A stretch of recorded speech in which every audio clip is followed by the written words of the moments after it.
ನಮಸ್ಕಾರ, ನೀವು ನೋಡ್ತಾ ಇದ್ದೀರಾ ಏಷ್ಯಾ ನೆಟ್ ಸುವರ್ಣ ನ್ಯೂಸ್. ನಾನು ಭಾವನಾ ನಾಗಯ್ಯ. ಪ್ರಜ್ವಲ್ ರೇವಣ್ಣ ಅಶ್ಲೀಲ ವಿಡಿಯೋ ಪ್ರಕರಣ, ಸಂಸದ ಪ್ರಜ್ವಲ್ ಬಂಧಿಸಿದೆ ಎಸ್ಐಟಿ. ಏರ್ಪೋರ್ಟ್ನಲ್ಲೇ ಅರೆಸ್ಟ್ ಮಾಡಿದ ಅಧಿಕಾರಿಗಳು. 34 ದಿನದ ಬಳಿಕ ಎಸ್ಐಟಿ ಬಲೆಗೆ ಬಿದ್ದ ಪ್ರಜ್ವಲ್ ರೇವಣ್ಣ.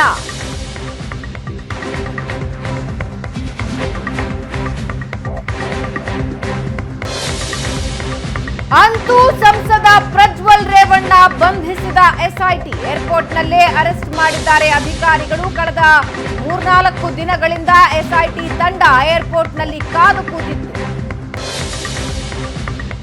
34 ದಿನದ ಬಳಿಕ ಎಸ್ಐಟಿ ಬಲೆಗೆ ಬಿದ್ದ ಪ್ರಜ್ವಲ್ ರೇವಣ್ಣ. ಮಹಿಳಾ ಪೊಲೀಸ್ ಸಿಬ್ಬಂದಿಯಿಂದ ಪ್ರಜ್ವಲ್ ಅರೆಸ್ಟ್. ಪ್ರಜ್ವಲ್ ಬರ್ತಾ ಇದ್ದಂತೆ ಅರೆಸ್ಟ್ ಮಾಡಿದ ಎಸ್ಐಟಿ ಟೀಮ್. ಏರ್ಪೋರ್ಟ್ನಲ್ಲೇ ಬಂಧಿಸಿದ ಎಸ್ಐಟಿ ಕಚೇರಿಗೆ ಕರೆತಂದಿದ್ದಾರೆ ಪೊಲೀಸರು. ರಾತ್ರಿ ಎಸ್ಐಟಿ ಕಚೇರಿಯಲ್ಲೇ ವಾಸ್ತವ್ಯ. ಜರ್ಮನಿಯ ಮ್ಯೂನಿಚ್ನಿಂದ ಬಂದ ಕೂಡಲೇ ಅರೆಸ್ಟ್. ನಿರೀಕ್ಷಿತ ಇದು. ಪ್ರಜ್ವಲ್ ರೇವಣ್ಣ ಬರೋದಕ್ಕೆ ಅಂತಾನೆ 3-4 ದಿನಗಳಿಂದ ಎಸ್ಐಟಿ ತಂಡ ಏರ್ಪೋರ್ಟ್ನಲ್ಲಿ ಕಾದು ಕೂತಿತ್ತು.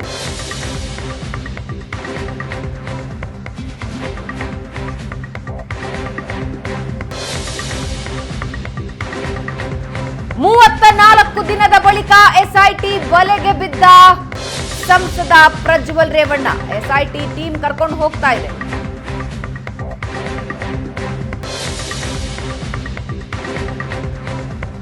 ಮಧ್ಯರಾತ್ರಿ ಮ್ಯೂನಿಚ್ನಿಂದ ಬಂದ ಲುಫ್ತಾನ್ಸಾ ಏರ್ಲೈನ್ಸ್ ಇಂದ ಪ್ರಜ್ವಲ್ ರೇವಣ್ಣ ಇಳಿತಾ ಇದ್ದ ಹಾಗೆ ಏರ್ಪೋರ್ಟ್ನ ಅಧಿಕಾರಿಗಳು ಪ್ರಜ್ವಲ್ ರೇವಣ್ಣನ ಕರ್ಕೊಂಡು ಬಂದು ಎಸ್ಐಟಿ ವಶಕ್ಕೆ ನೀಡಿದ್ದಾರೆ.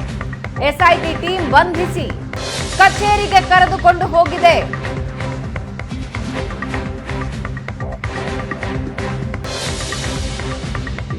ಸುಮಾರು 12:45 1 ಗಂಟೆಯ ಸುಮಾರಿಗೆ ಲುಫ್ತಾನ್ಸಾ ಏರ್ಲೈನ್ಸ್ ಲ್ಯಾಂಡ್ ಆಯಿತು. ಪ್ರಜ್ವಲ್ ರೇವಣ್ಣ ಬರುವಿಕೆಗಾಗಿ ಕಾಯ್ತಾ ಇದ್ದ ಎಸ್ಐಟಿ ತಂಡ ಪ್ರಜ್ವಲ್ ರೇವಣ್ಣನ ಅರೆಸ್ಟ್ ಮಾಡಿಕೊಂಡು ಕರ್ಕೊಂಡು ಹೋಗ್ತಾ ಇರೋ ದೃಶ್ಯ ನೀವು ನೋಡ್ತಾ ಇದ್ದೀರಾ. ಏರ್ಪೋರ್ಟ್ನ ದೃಶ್ಯ ಇದು.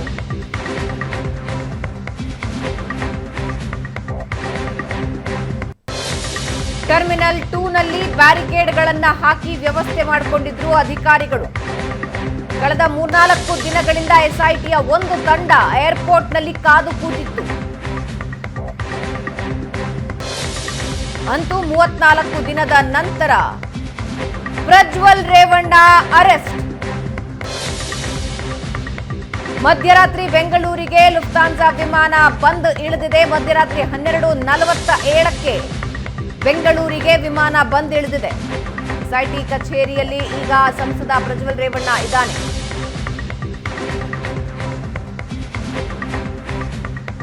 ಮೂವತ್ತ ದಿನ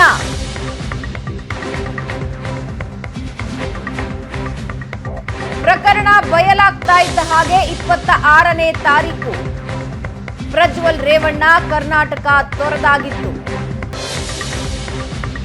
ಎಸ್ಐಟಿಯಿಂದ ನೋಟಿಸ್ ಜಾರಿಯಾಯಿತು. ನೋಟಿಸ್ಗೆ ಉತ್ತರ ಇಲ್ಲ.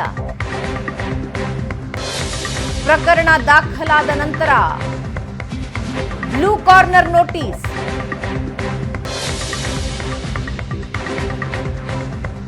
ಕೇಂದ್ರಕ್ಕೆ ಪಾಸ್ಪೋರ್ಟ್ ರದ್ದುಪಡಿಸುವಂತೆ ಎಸ್ಐಟಿ ಮನವಿ ಮಾಡಿಕೊಂಡಿತ್ತು. ಅದರ ಪ್ರೋಸೆಸ್ ಈಗಾಗಲೇ ಆರಂಭ ಆಗಿ 31ರವರೆಗೆ ಗಡುವಿತ್ತು.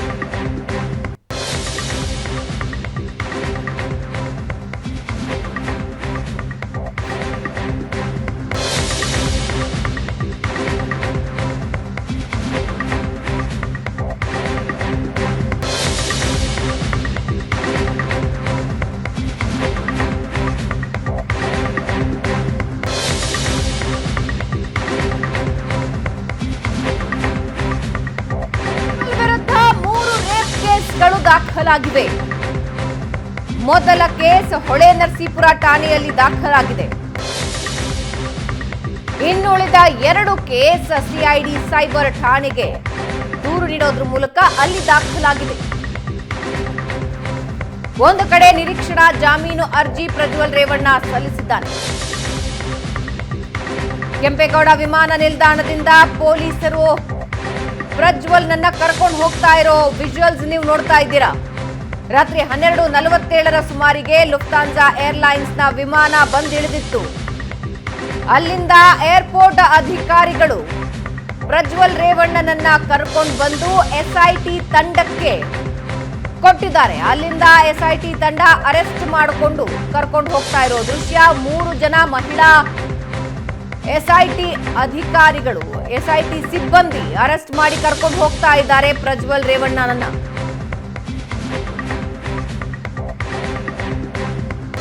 ಮೂವತ್ತೈದು ದಿನಗಳು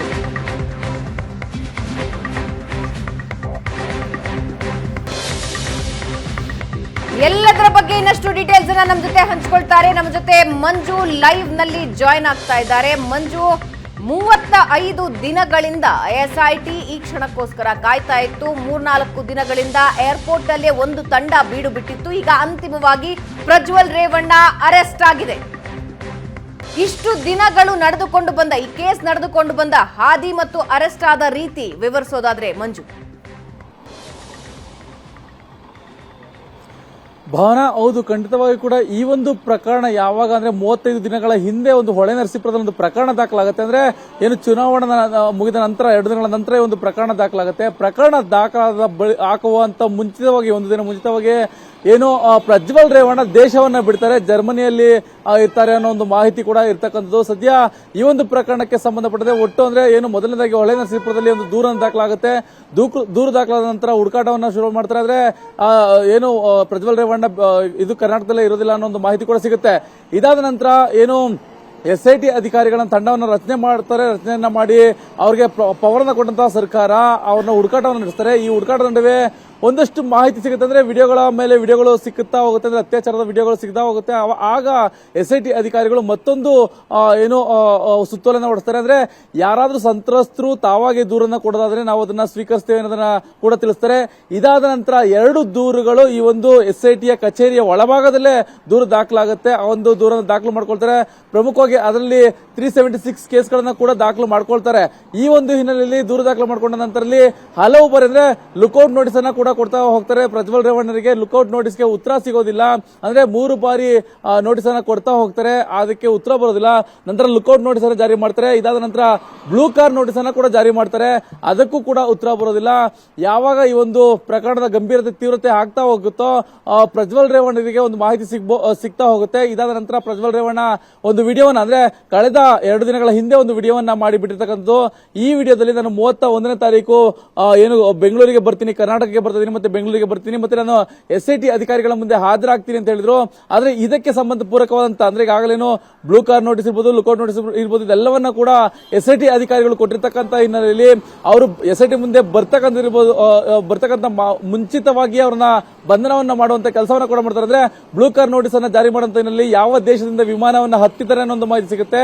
ಇನ್ನು ಲುಕ್ಔಟ್ ನೋಟಿಸ್ ಅಂತ ಕೊಟ್ಟಿರ್ತಕ್ಕಂಥ ಹಿನ್ನೆಲೆಯಲ್ಲಿ ಏರ್ಪೋರ್ಟ್ ನಲ್ಲಿ ಅವ್ರನ್ನ ಏನು ಸಿಐಎಸ್ಎಫ್ ಅಧಿಕಾರಿಗಳು, ಅಲ್ಲಿನ ಇಮಿಗ್ರೇಷನ್ ಅಧಿಕಾರಿಗಳು ಅವ್ರನ್ನ ವಶಕ್ಕೆ ಪಡ್ಕೊಳ್ತಾರೆ. ವಶಕ್ಕೆ ಪಡ್ಕೊಂಡು ಪ್ರೊಸೀಜರ್ ಮುಗಿಸ್ತಾರೆ. ಅಂದ್ರೆ ಇರ್ತಕ್ಕಂಥ ಏನೋ ಅವ್ರ ಇರ್ತಕ್ಕಂಥ ಪಾಸ್ಪೋರ್ಟ್ ಇರ್ಬೋದು, ಇದೆಲ್ಲವನ್ನು ಕೂಡ ವಶಕ್ಕೆ ಪಡ್ಕೊಂಡು ಅವ್ರನ್ನ ಅಲ್ಲಿ ಪಾಸ್ಪೋರ್ಟ್ ಅನ್ನ ಕ್ಯಾನ್ಸಲ್ ಮಾಡುವಂತ ನಿಟ್ಟಿನಲ್ಲಿ ಕೂಡ ಮುಂದಾಗ್ತಾರೆ. ಇನ್ನ ಅಲ್ಲಿ ಏನು ಇಮಿಗ್ರೇಷನ್ ಅಧಿಕಾರಿಗಳು ನೇರವಾಗಿ ಈ ಒಂದು ಎಸ್ಐಟಿ ಅಧಿಕಾರಿಗಳಿಗೆ ಒಪ್ಪಿಸ್ತಾರೆ. ಅದು ಕೇವಲ 12:47ಕ್ಕೆ ಬರ್ತಾರೆ. ಅಲ್ಲಿಂದ 1 ಅವರ್ ಸಮಯ ಬೇಕಾಗುತ್ತೆ. ಆ ಒಂದು 1 ಅವರ್ ಸಮಯದಲ್ಲಿ ಅವ್ರನ್ನ ನೇರವಾಗಿ ಎಸ್ಐಟಿ ಅಧಿಕಾರಿಗಳ ಕೊಡ್ತಾರೆ.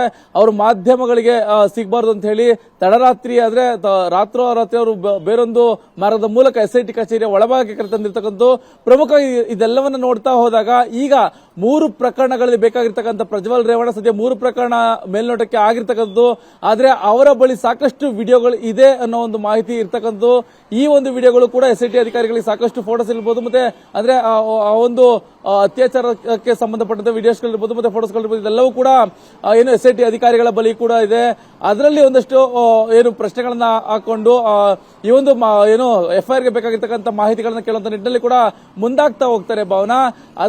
ಇದಾದ ನಂತರ ಅಂದ್ರೆ ಅದಕ್ಕೆ ಏನೆಲ್ಲ ಉತ್ತರಗಳು ಸಂಬಂಧಿಸಿದ ಉತ್ತರಗಳನ್ನ ಕೊಡ್ತಾರೆ ಅನ್ನೋದನ್ನ ಕೂಡ ಕಾದು ನೋಡಬೇಕಾಗಿದೆ. ಇದರ ಜೊತೆಯಲ್ಲೇ ಕೂಡ ಪ್ರಮುಖವಾಗಿ ಈಗ ಬೇಕಾಗಿರ್ತಕ್ಕಂಥದ್ದು SIT ಅಧಿಕಾರಿಗಳಿಗೆ, ಅಂದ್ರೆ ಈ ಒಂದು ತನಿಖೆ ಮುಂದಿನ ಹಂತ ಹೇಗೆ ಸಾಕ್ತದೆ ಅನ್ನೋದನ್ನ ನೋಡೋದಾದಾಗ, ಜೊತೆಗೆ ಆ ಒಂದು ತನಿಖೆಗೆ ಬೇಕಾಗಿರ್ತಕ್ಕಂಥ ಪೂರಕ ಸಾಕ್ಷಿ ಅಂತ ಅಂದಾಗ ಪ್ರಜ್ವಲ್ ರೇವಣ್ಣ ಹತ್ರ ಇರ್ತಕ್ಕಂಥ ಆ ಒಂದು ಮೊಬೈಲ್, ಅಂದ್ರೆ ಆತ ಏನು ಒಂದು ವಿಡಿಯೋನ ಮಾಡ್ಕೊಳ್ತಾನೆ, ಆ ವಿಡಿಯೋನ ಮಾಡ್ಕೊಂಡಿರ್ತಕ್ಕಂಥ ಆತನೇ ಅಂತ ಏನಾದ್ರು SIT ಅಧಿಕಾರಿಗಳ ಗಮನಕ್ಕೆ ಗೊತ್ತಾದಲ್ಲಿ ಆ ಒಂದು ವಿಡಿಯೋ ಮಾಡಿರ್ತಕ್ಕಂಥ ಮೊಬೈಲ್ ಎಲ್ಲಿದೆ ಅನ್ನೋದನ್ನ ಕೂಡ ಪತ್ತೆ ಮಾಡ್ಲಿಕ್ಕೆ ಮುಂದಾಗ್ತಾರೆ. ಅದು ಪ್ರಮುಖವಾಗಿ ಸಿಗುತ್ತೋ ಇಲ್ವೋ ಅನ್ನೋದು ಕೂಡ ಅನುಮಾನಗಳು ಬಹಳ ದಟ್ಟವಾಗಿ ಕಾಡ್ತದೆ. ಯಾಕಂದ್ರೆ ಅದು ಕಳೆದೋಗಿರುವಂತಹ ಸಾಧ್ಯತೆಗಳು ಹೆಚ್ಚಾಗಿದೆ ಅನ್ನೋ ಒಂದು ಮಾಹಿತಿಗಳು ಹೆಚ್ಚಾಗಿ ಸಿಗ್ತಾ ಇದೆ.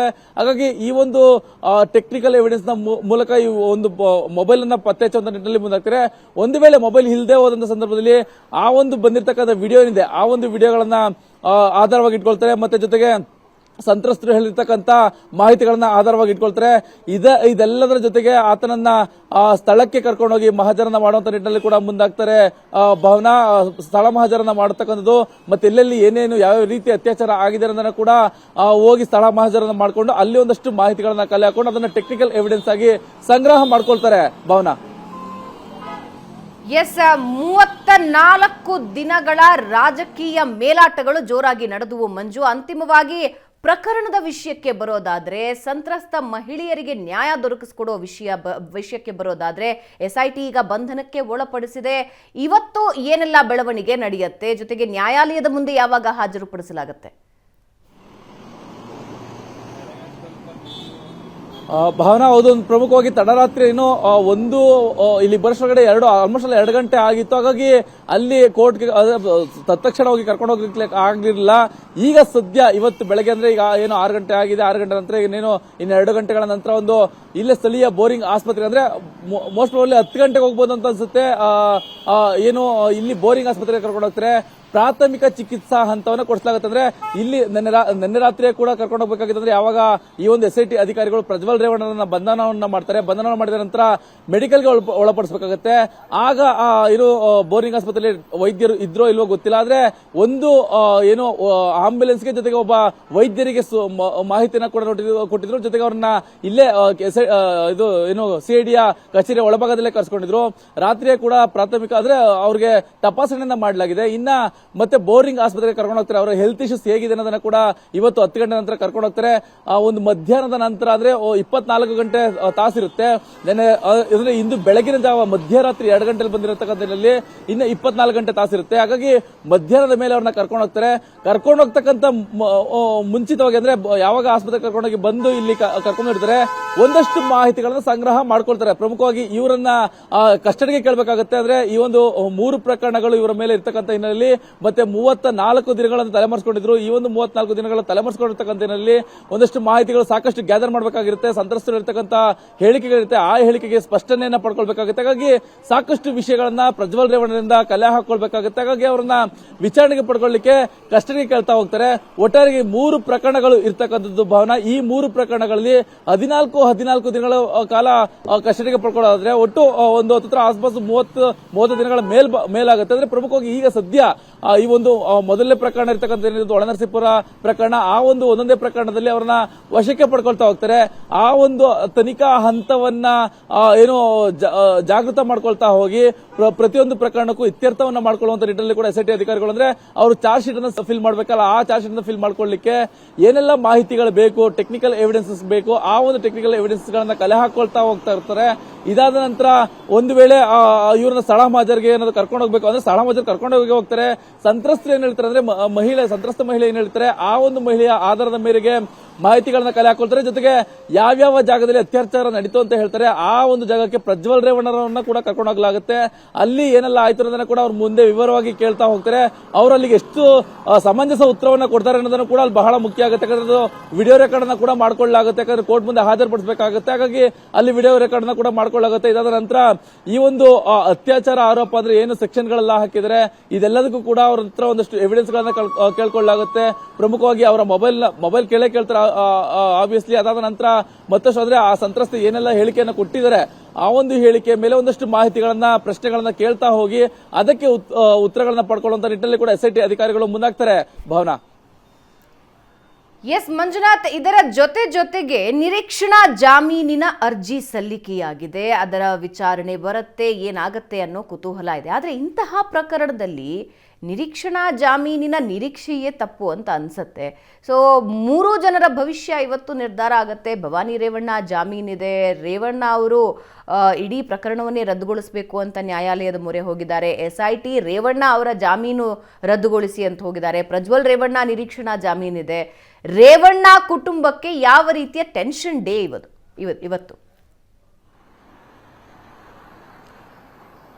ಭಾವರ ಹೌದು, ಪ್ರಮುಖವಾಗಿ ಈ ಒಂದು 3 ಜಾಮೀನು ಅಂದ್ರೆ ನಿರೀಕ್ಷಣಾ ಜಾಮೀನು. ಈಗ ಸದ್ಯ ಪ್ರಜ್ವಲ್ ರೇವಣ್ಣರನ್ನ ನೋಡೋದಾದಾಗ ನಿರೀಕ್ಷಣಾ ಜಾಮೀನು ಅಂತಂದ್ರೆ ವಶಕ್ಕೆ ಅಂದ್ರೆ ಬಂಧನ ಮಾಡದೇ ಇದ್ರೆ ನಿರೀಕ್ಷಣಾ ಜಾಮೀನನ್ನು ಹಾಕೊಳ್ತಾರೆ. ಈಗ ಜಾಮೀನು ಅರ್ಜಿಯನ್ನ ಹಾಕೊಳ್ತಾರೆ.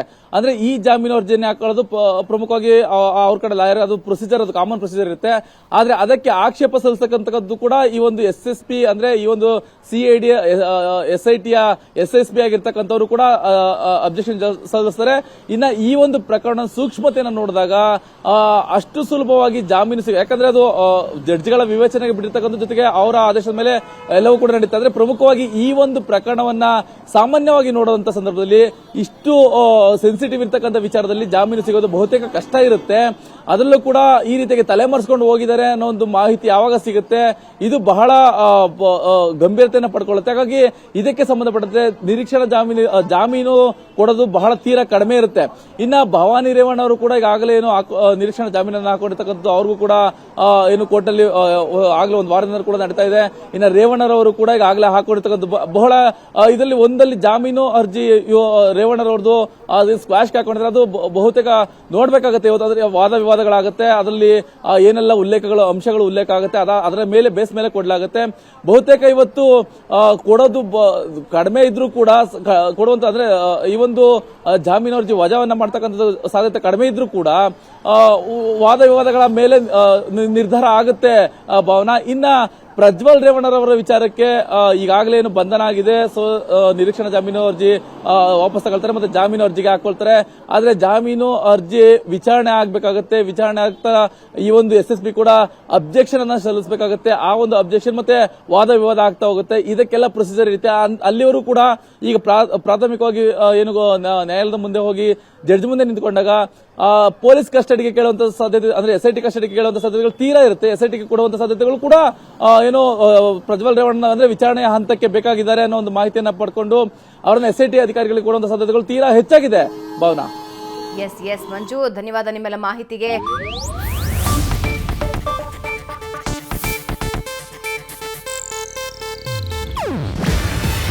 ಇದು ಏಷ್ಯಾನೆಟ್ ನ್ಯೂಸ್ ನೆಟ್ವರ್ಕ್ ಪ್ರಸ್ತುತಿ. ನೀವು ನೋಡ್ತಿದ್ದೀರಾ ಏಷ್ಯಾನೆಟ್ ಸುವರ್ಣ ನ್ಯೂಸ್.